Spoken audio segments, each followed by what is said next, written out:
The Higher Education Ministry has welcomed the report on the investigation into Stellenbosch University Wilgenhof residents. The report recommended that the residents be closed and repurposed for other use for the university. The recommendation to close the Wilgenhof residence comes after the discovery of disturbing contents in 2 rooms. Joining us is Veli Mbele Ka Sompisi, Higher Education spokesperson. Veli, appreciate your time. Let's start with a look at what are the Minister's initial thoughts on the findings of the Stellenbosch University panel regarding the residents. Yes, thank you, Brother Yuda, for the opportunity. Perhaps a good point to start is that the Minister has been anticipating this report. And you would recall early in the year when these items were discovered, the university then decided that it would institute an investigation, right? And the Minister then earlier in the year then also then said a delegation of the department was then sent to go and engage with the leadership of the university to try and find out what this is about. And it is thereupon that the Minister was given an undertaking by the university that they would institute an investigation, which is what they did.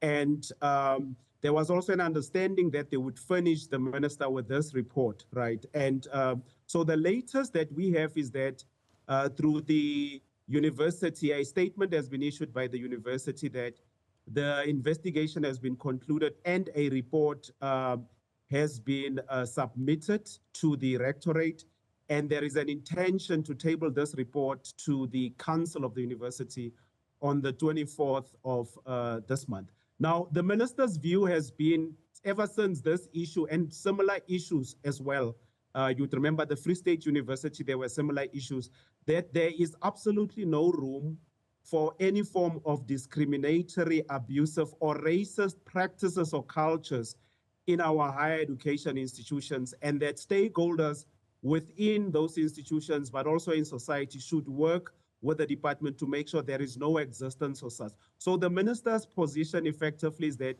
both as a department and a society, we must have absolutely no tolerance for such. And where such exists, right, concerted effort must be made to make sure that it is eradicated. Well, it paves way for my next question, Veli. What specific policies and protocols will the Department of Higher Education introduce or reinforce to prevent similar incidents from occurring in other universities and TVET colleges? You've already illustrated for us or given us examples of events that have happened, in similar events that have happened in other parts of the country. Yes, so what the department has been doing through, amongst others, our university branches, that we have been working with a number of our universities and TVET colleges to ensure that they adopt the applicable rules, protocols, and structures to deal with, amongst others, issues of discrimination, whether on the basis of race, gender, etc. And when those don't exist, the department then makes an intervention, right? And then part of the intervention also includes impressing upon the leadership of the academic institutions to make sure that by a particular time, these are in place. But one of the other things that the department has also been doing is that we have also been working with the Human Rights Commission so as to strengthen our efforts and also to assist our education institutions where there may be a need to review their own institutional statutes, and we can also then advise on strengthening them. And this was part of the reason why the Minister had sent a delegation led by the Director General to Stellenbosch University earlier in this year to go and look at whether these things exist. And a number of recommendations were made.